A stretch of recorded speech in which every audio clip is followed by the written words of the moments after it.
নমস্কাৰ, অন্য এটা নতুন চাকৰি আপডেট লৈ আহিছোঁ। কেন্দ্ৰীয় চৰকাৰৰ ফালৰ পৰা এটা নতুন ভেকেঞ্চিৰ আপডেট আহিছে, যিটোৰ কাৰণে আপুনি যদি 10th পাছ কৰিছে, 12th পাছ কৰিছে বা ডিগ্ৰী পাছ কৰিছে, তেতিয়া আপুনি এলিজিবল হ'ব। গ্ৰেড 3 আৰু গ্ৰেড 4ৰ পষ্ট হয়। চ' ভিডিঅ'টোত সকলোবিলাক চাই থাকিব। চেনেলটো নতুনকৈ ভিজিট কৰিলে ছাবস্ক্ৰাইব কৰিব নাপাহৰিব। আৰু এতিয়া যদি চাওঁ তেন্তে ষ্টাফ চিলেকশ্যন কমিশ্যনে SSC ফালৰ পৰা ফেজত নতুনকৈ এটা ৰিক্ৰুইটমেণ্ট আনিছে তেওঁলোকে, ফেজ X888।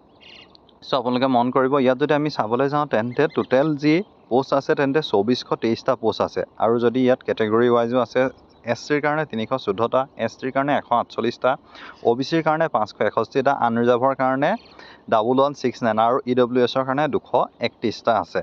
আৰু ইয়াৰ কাৰণে যদি আমি চাওঁ তেন্তে এডুকেশ্যন কোৱালিফিকেশ্যন, যদি আপুনি 10 পাছ কৰিছে তেতিয়াও আবেদন কৰিব পাৰিব, যদি আপুনি 12 পাছ কৰিছে তেতিয়াও আবেদন কৰিব পাৰিব, নতুবা আপুনি গ্ৰেজুৱেশ্যন কৰিলেও আপুনি আবেদন কৰিব পাৰিব। এতিয়া আহিলে বয়সৰ সীমা মিনিমাম 18 বছৰৰ পৰা আপুনি 42 বছৰলৈকে পাৰিব, আৰু ৰিলেক্সেশ্যন থাকিব ৰিজাৰ্ভেশ্যন কেটেগৰীৰ ক্ষেত্ৰত। অৰ্থাৎ আপুনি যদি কেনেবাকৈ PWD কেণ্ডিডেট হয় তেন্তে আপুনি 52 বছৰলৈকে আবেদন কৰিব পাৰিব, আৰু যদি আপুনি PWD কেণ্ডিডেট হয় তেন্তে আপুনি 57 বছৰলৈকে আবেদন কৰিব পাৰিব। ইয়াত এপ্লিকেশ্যন ফিজ যদি চাওঁ তেন্তে আনৰিজাৰ্ভ আৰু OBCৰ কাৰণে 100 টকা, বাকী women, SC, ST, PWD, ex ছাৰ্ভিচমেনৰ কাৰণে কোনো ধৰণৰ আবেদন মাচুল নাই।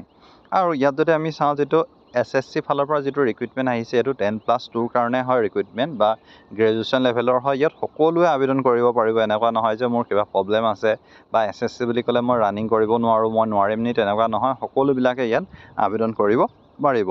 আৰু ইয়াৰ কাৰণে ইতিমধ্যে অনলাইন আবেদন 2 জুনৰ পৰা অনলাইন আবেদন হৈ আছে, আৰু আবেদনৰ অন্তিম তাৰিখ 23 জুনলৈকে। আৰু ইয়াৰ যিটো কম্পিউটাৰ বেছটো হ'ব 24 জুলাইত। চ' ইমানেই আছিলে। আৰু ইয়াত আপোনালোকে এপ্লাই কেনেকৈ কৰিব, ডেছক্ৰিপশ্যনত লিংক দি দিম, তাত গৈ পিনে আপোনালোকে যদি প্ৰথমবাৰ কৰিছে তেন্তে ৰেজিষ্টাৰত ক্লিক কৰিব, যদি আপুনি ৰেজিষ্টাৰ কৰাৰ পিছত নতুনকৈ আবেদন কৰিম বুলি ভাবিছে তেন্তে লগইনত ক্লিক কৰি ল'ব। অৰ্থাৎ প্ৰথমে ৰেজিষ্টাৰ কৰি তাৰপিছত পুনৰ লগইন কৰি ল'ব। এডভাৰটাইজমেণ্ট ডিটেইলছ আৰু অফিচিয়েল ৱেবছাইটৰ লিংকো ডেছক্ৰিপশ্যনত দিম, তাৰ পৰাই ভিজিট কৰিব পাৰিব। চ' ইমানেই আছিলে। ভিডিঅ'টো ভাল পালে লাইক কৰিব, শ্বেয়াৰ কৰিব, আমাৰ হোৱাটছএপ গ্ৰুপ জইন হ'বলৈ ডেছক্ৰিপশ্যনৰ লিংকত গৈ জইন হ'ব। ধন্যবাদ।